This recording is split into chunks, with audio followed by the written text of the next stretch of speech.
Sell me this pen. ये सवाल इतना पॉपुलर क्यों है, कभी सोचा है? एक्चुअली सिर्फ ये एक सवाल नहीं, बल्कि इंटरव्यूज में पूछे जाने वाले कई सारे सवाल आपकी एक बहुत ही इंपॉर्टेंट स्किल को चेक करने के लिए पूछे जाते हैं। पता है वो इंपॉर्टेंट स्किल कौन सी है? It's your convincing skills.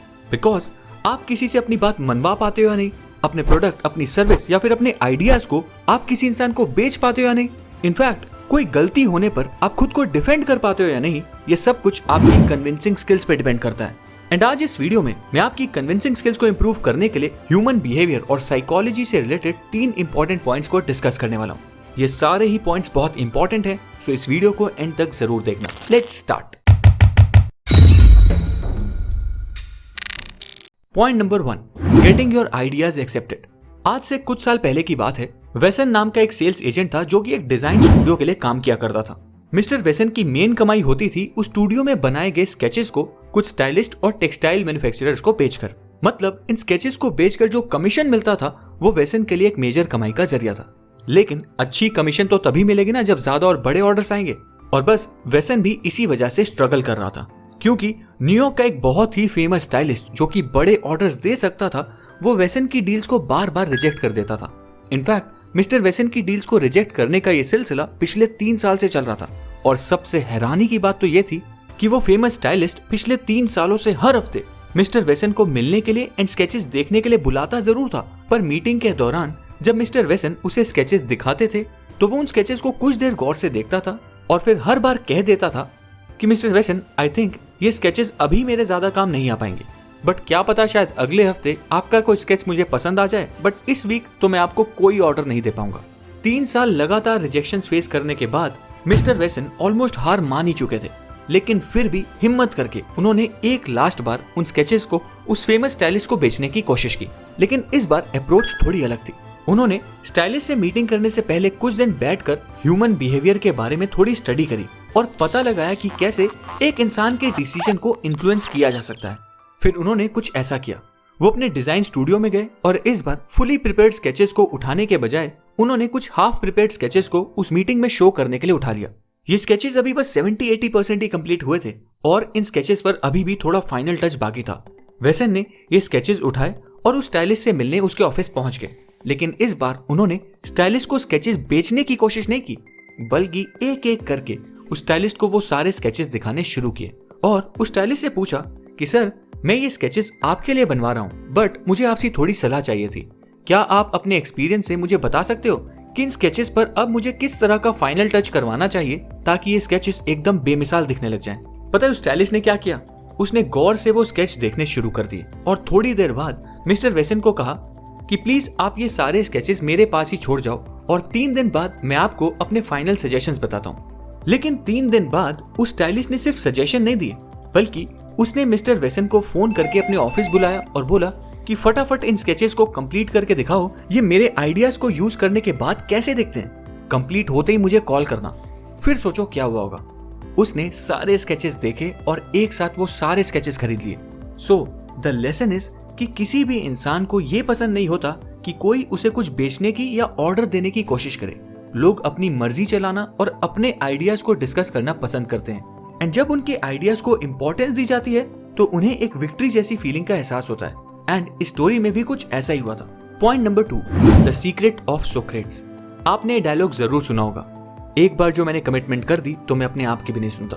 पता है ये डायलॉग हम सबकी पर्सनैलिटी पे अप्लाई होता है। मतलब समझे? नहीं तो समझाता हूँ। देखो, मैंने लॉज ऑफ ह्यूमन नेचर वाली वीडियो में आपको ये बताया था कि हम ह्यूमंस कैसे खुद को सुपीरियर साबित करने में लगे रहते हैं और इसी अकड़ की वजह से लोग हर बात को अपनी ईगो और इज्जत के साथ जोड़ देते हैं। एक बार अगर किसी इंसान के मुंह से कुछ निकल जाता है तो वो उस बात को जस्टिफाई करने के लिए पूरी कोशिश करते हैं, बिकॉज अदरवाइज लोग भी सोचते हैं कि यार ये तो अपनी बात से ही मुकर गया, है ना? आपने भी कभी ना कभी ये जरूर एक्सपीरियंस किया होगा। अब ध्यान से सोचो, अगर आपके किसी प्रपोजल, किसी आइडिया या किसी काम के लिए कोई इंसान आपको एक बार मना कर दे, एक बार नो बोल दे, तो उस नो को यस करवाने में कितना एफर्ट लगेगा। पता है, इस चीज से डील करने की एक टेक्निक है जिसे कहते हैं सीक्रेट ऑफ सोक्रेट्स। एक बार न्यूयॉर्क सिटी के एक फेमस बैंक में जेम्स एबरसन नाम के एक इंसान ने अपनी नौकरी शुरू करी और नौकरी के कुछ ही दिनों बाद जेम्स को एक बहुत ही इंपॉर्टेंट बट अड़ियल किस्म के कस्टमर से डील करना पड़ा। ये कस्टमर एक नया अकाउंट ओपन करवाने आया था एंड एज यूजुअल एक नॉर्मल प्रोसीजर के अकॉर्डिंग मिस्टर जेम्स एबरसन ने उसे बैंक का अकाउंट ओपनिंग फॉर्म दिया और कहा कि प्लीज सर आप इस फॉर्म की डिटेल्स को फिल कर दीजिए। उस कस्टमर ने कुछ डिटेल्स तो फिल कर दी बट बाकी डिटेल्स फिल करने से साफ इनकार कर दिया। लेकिन जेम्स एबरसन को पहले से ही अंदाजा था कि ऐसा कुछ होने वाला है एंड एक अच्छी बात यह थी कि जेम्स ने पहले साइकोलॉजी और ह्यूमन बिहेवियर पर थोड़ी स्टडी कर रखी थी एंड जैसे उसे समझ आया कि कस्टमर थोड़ा अड़ियल रिस्पॉन्स दे रहा है तो उन्होंने कुछ ऐसा किया। उन्होंने कस्टमर को कहा, सर आप एकदम सही कह रहे हो, ये इन्फॉर्मेशन फिल करने लायक है ही नहीं, पता नहीं फॉर्म में इन डिटेल्स को भरने की क्या जरूरत है। कस्टमर ने सुनते ही बोला, हाँ सही कह रहे हो जेम्स, ये इन्फॉर्मेशन वर्थलेस है। फिर जेम्स ने बड़े ही प्यार से कस्टमर से पूछा, सर वैसे आप अपने बाद इन पैसों को क्या अपने किसी बच्चे को ट्रांसफर करना चाहोगे? कस्टमर ने कहा, यस ऑब्वियसली। फिर जेम्स ने बोला, गुड आइडिया सर, फिर तो बैंक को आपके उस बच्चे का नाम जरूर पता होना चाहिए है ना? कस्टमर ने कहा, यस ऑफ कोर्स पता तो होना ही चाहिए। जेम्स ने कहा, ठीक है सर, फिर तो नॉमिनी की डिटेल्स फिल कर ही देते हैं। एंड ये सुनने के बाद कस्टमर को रियलाइज हो चुका था कि वो जो इन्फॉर्मेशन फिल करने से मना कर रहा था दरअसल वो इंपॉर्टेंट इन्फॉर्मेशन थी। एंड उसके बाद कस्टमर ने खुद फॉर्म वापस लिया और चुपचाप सारी बाकी डिटेल्स फिल कर दी। एंड इनफैक्ट उसने जेम्स एबरसन की सजेशन के मुताबिक एक स्पेशल अकाउंट भी ओपन करवा लिया। सो लेसन नंबर 2 इज कि जो भी बात करो उसकी शुरुआत ही कुछ इस तरीके से करो कि सामने वाला इंसान आपको कभी नो बोल ही ना पाए। ऐसे क्वेश्चंस फ्रेम करो जिससे आपका काम भी कंप्लीट हो जाए और सामने वाले इंसान को लगे कि उस काम से आपका कम बल्कि उसका ज्यादा फायदा है। एंड इसी टेक्निक को कहते हैं secret of Socrates. Now point number 3, admit it fast. पता है बड़ी से बड़ी गलती करने पर भी आप डांट और सजा से बच सकते हो अगर इस टेक्निक को आप फॉलो करो तो। एंड इस ट्रू स्टोरी के जरिए आपको ये टेक्निक समझ आ जाएगी। ध्यान से सुनना। न्यूयॉर्क सिटी के बीचों बीच एक फेमस पार्क हुआ करता था और उस पार्क से सिर्फ 10 मिनट दूर निक नाम के एक इंसान का घर था। निक अपने पेट बुलडॉग रेक्स के साथ डेली उस पार्क में सैर करने जरूर जाता था। वैसे तो बुलडॉग्स देखने में थोड़े डरावने ही होते हैं पर निक को रेक्स पर पूरा कॉन्फिडेंस था कि रेक्स किसी भी इंसान को कभी नुकसान पहुंचाएगा ही नहीं बिकॉज रेक्स एक काफी फ्रेंडली बुलडॉग था। एक दिन इसी कॉन्फिडेंस की वजह से निक ने पार्क को जैसे ही खाली देखा तो उसने रेक्स को पार्क में खुला छोड़ दिया और वो दूर बैठकर रेक्स को पार्क में खेलता हुआ देख रहा था। पर अचानक कहीं से एक पुलिस वाला आया और उसने निक को खूब डांटना शुरू कर दिया। पुलिस वाले ने कहा कि सर आपको पता नहीं है क्या कि ऐसे पार्क्स में डॉग्स को खुला छोड़ना अलाउड नहीं है, ये लॉ के अगेंस्ट है एंड आप जैसे लोगों की वजह से दूसरे लोग पार्क में चैन से घूम भी नहीं पाते। मैं इस इलाके का नया इंस्पेक्टर हूँ एंड मैं आपको वार्निंग दे रहा हूँ कि ऐसा दोबारा नहीं होना चाहिए। निक बेचारा मायूस तो हो गया था पर उसने पुलिस वाले को कोई जवाब नहीं दिया। बस मन ही मन ये सोचा कि यार खाली पार्क में रेक्स से कोई क्यों डरेगा एंड रेक्स तो खुद इतना फ्रेंडली है कि ये किसी दूसरे जानवर को भी नुकसान नहीं पहुंचा सकता। बट फिर भी वो चुपचाप घर वापस चला गया।